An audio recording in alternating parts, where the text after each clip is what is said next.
یکم حضرت گفتن که فهمیدم که ریسک مرا کسی خورده نمیتونه، پس فکر ریسک نکن. شما بدونید که ریسک یک کسی دیگر خورده نمیتونه. ولی گاه وقت ما شما در نسبت دیگر بخیلی میکنیم، بخیلی میکنیم، لیکن یقین داریم که هیچ وقت ریسک یک نفر دیگر خورده نمیتونه. زیرا ریسک ازلی است.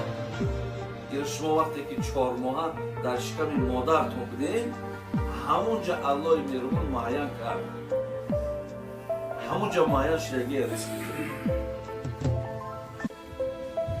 برای میگه که شاید ساده میگن غمی روزی مخور مزن اوراق دفتر را که پیش از طفل ایزی پر کند پیستان مادر. آی فرزند نیامده پیستان پول شیره نگهش دارد، غمی روزی خانه نخورید. حسن بصری هم همین گفت که من فهمیدم که ریسک مرا کسی خورده نمیتونه، پس چیکار کردم؟ دیگر در فکر ریسک نبودم. قرآن میگه اعوذ بالله من الشیطان الرجیم و ما من دابة فی الارض الا علی الله رزقها. خدا میگه در روی زمین هر کسی که اگر ریسک خور باشد کفیل ریسکش ماه. یعنی تا زمانی که چشمش از همین دنیا پوشیدن ما ریسکی را میرسد، یعنی کفیل ریسکشه. فقط انسان باید برادرای عزیز از ریسک نترسد.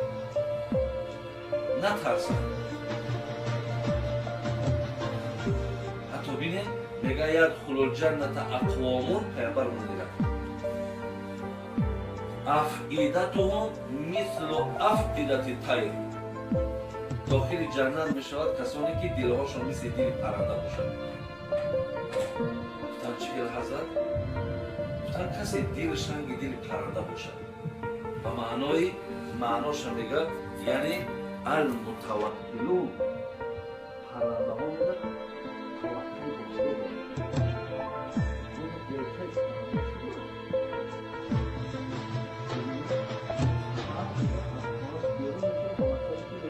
انشاءالله ریسکی جایی هست. میره و با میخره بیگه شکمبه که سیر میاد دلچک شمیدم با سری میپره میره. هیچ وقت از پگاش ترس نداره. حتی میگن این حاتم اسمه اینو پیش اسلام گذاشته گرد، یک فرزندش در دوره‌های اسلام بود. اما بعد میگه وقتی کمی آیدهش گفت که زنک من جنگ میرم، من در جنگ دعوت دارم، چی مقدار نفقه لازمه که بگذارم. زنش هم آدمی و ایمان بوده، زنش هم آدمی و غیرت بوده. بعد میگه گفت که چند تا در زنده میمونی؟ گفت که حیات در دست ما نیست، گفت نفقه هم در دست تو نیست. میگه که نه، باز همین جنگ جوش همین بسیار ایزنها و خلطرها برای همین چیه یافتی؟ یا بسیار ایزنها برای چی همین جنگ جلای؟ چی با اون خانه دارد نداری؟ چی با اون ماشین دارد نداری؟ چی با اون مردک هر روز لباسی نو میخرد با زن و فرزنداشت نمیخری؟ نمیدانه که آخری این مبلغ در دست این مردک نیست. رنگی زنک کبید خدا رحمت مغفرت کنه. تو چند قدر حیات میمونی؟ تو حیات در دست ندون، نفقه هم در دست تو نیست. بعد از اون میگه وقتی همین گفتگوشانه از زنک که میگه دورتر گوش دارد. وقتی حاکم که دید که زنش بسیار مقصد همین توکل کننده گرفت، میگه اما اسباب انجامش را برآورد. میگه او پیرزن آمد گفت چی مقدار نفقه گذاشت؟ میگه زنش گفت که حاتم نفقه خره، نفقه رسان همین جای. نفقه رسان الله همین جای. نفقه خر رفت، اون نفقه خر به دو برد، نفقه رسانش همین جای، یعنی الله همین جای. یکی طفل دندان برآورده بود، قدر سر به فکرت فرو برده بود که نان و آب از کجا آرامش مروت نباشد که بگذارمش. مردک آمد دید بچه‌اش که در دم گهواره که در دم آب آورده. میگه او ترسی گفتی که ناخر شید. یه چه من نان بیتاب. این تودی نرا دندان نداشت که هم پیستانی مادرش رو میگیرد این روزی دندان برآورده.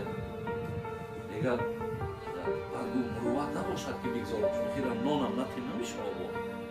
میگه چو گفت این سخن نزد جفت دیگر زن او چو مردم نگفت. میگه وقتی زنش در هم دوست من بسیار کنم آویزن رو بسیار تبدیل چیگه باید این بچه رو میگه نان دادم در کار و میگه گوش کنه که زنک رو چی گفت. مخور حول ابلیس تا جان دهد همان که دندان دهد آن خود نان دهد.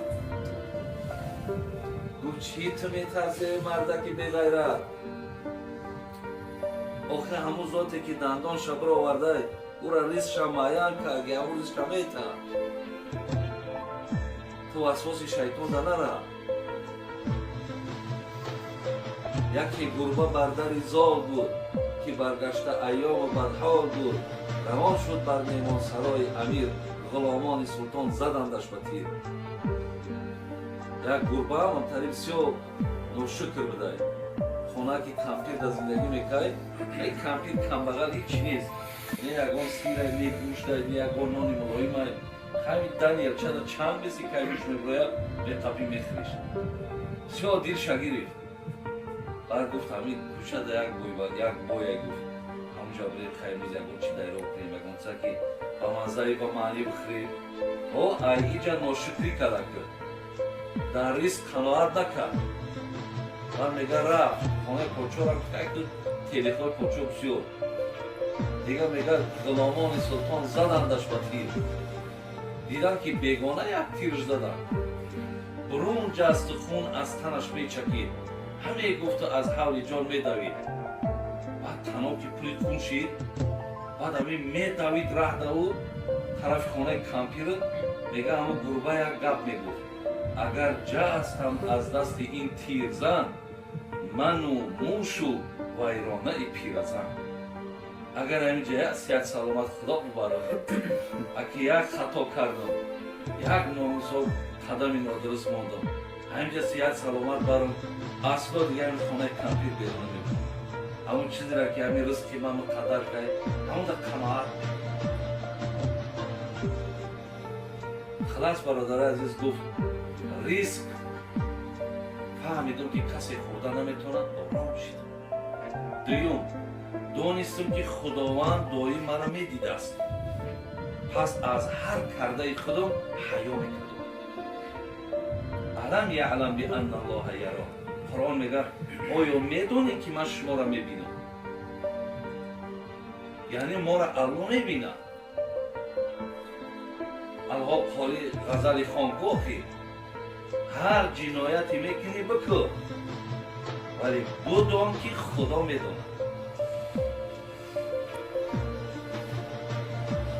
سیم چی گفت؟ سیم گفت که دانستم که کسی از جانب من اگر عبادت کند او به خودش میرفت است به من نه.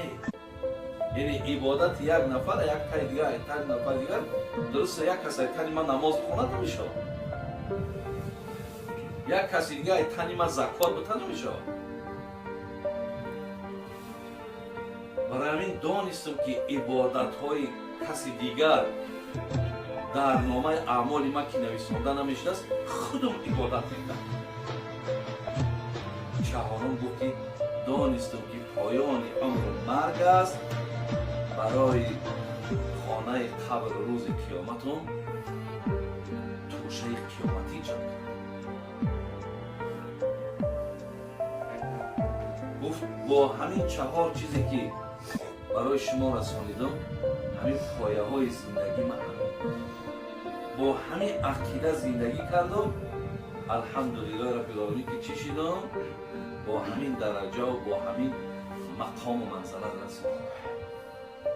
حتی بینید امام جلال الدین سیوطی میگه اگر کدامی از همین آدمای کلانسال 5 خصلت کودک داشته باشد به درجه اولیاگی میرسد. یک همون چیه؟ کودک پرهیزکار. این همین جواز میوریمیتش دیگه فکر یول پیشیش نمیکنه، اصلش نمیکنه یا پگش نمیکنه، صاف در یادش نیست. انا میاد توکل کننده با خدا.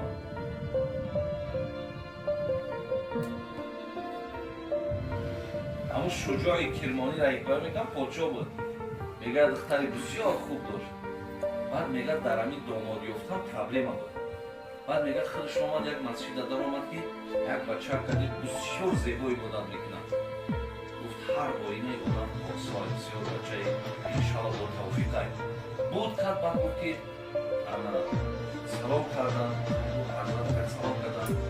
گفت زن داری؟ گفت نه. بعد چی باید گفت من بسیار فقیرم، بسیار دست نارسم، قوت زنگیری ندارم. گفت اگر دختر بابت من میگیری که شنو شایسترش کردی مردک که بود که چی خیل گفت مقصد رنگی چی خیل دیگه خیل کرد. نه گفت یکم فکر نکرد من دختر ما میتوند دیگر واضح شیدی مردک خدا. بعد میگه وقتی که کلی نگرفتن خانه بردن میگه دختری همین شجاع کرمانی میگه با درجه آدمی بسیار در خدا دادگی بسیار عقیده مستحکمی داشت است که حتی که میگه چیکار کرد؟ میگه درآمد در خانه شیخ یک نان دید. گفت برای چی در خانه این نانه؟ گفت برای پگامون. بعد گفت الکه این قدر گفت ناباوری با کفیل رازق بودن خداوند که الکه پگینه تا امروز آوردگی.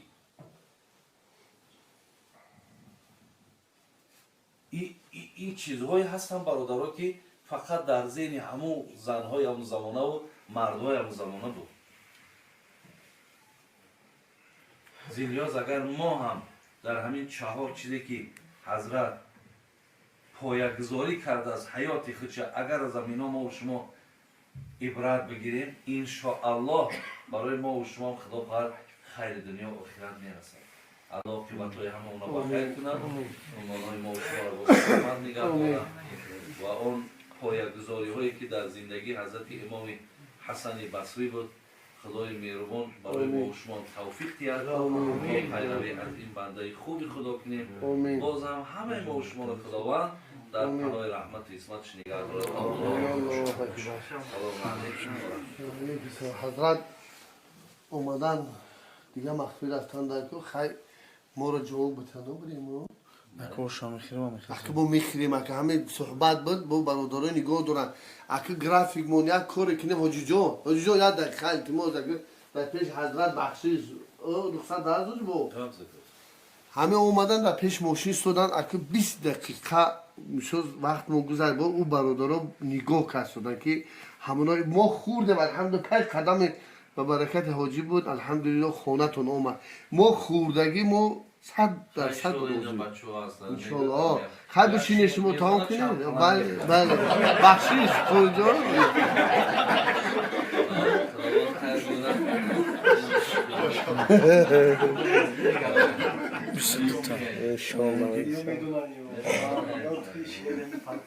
یا پلنگن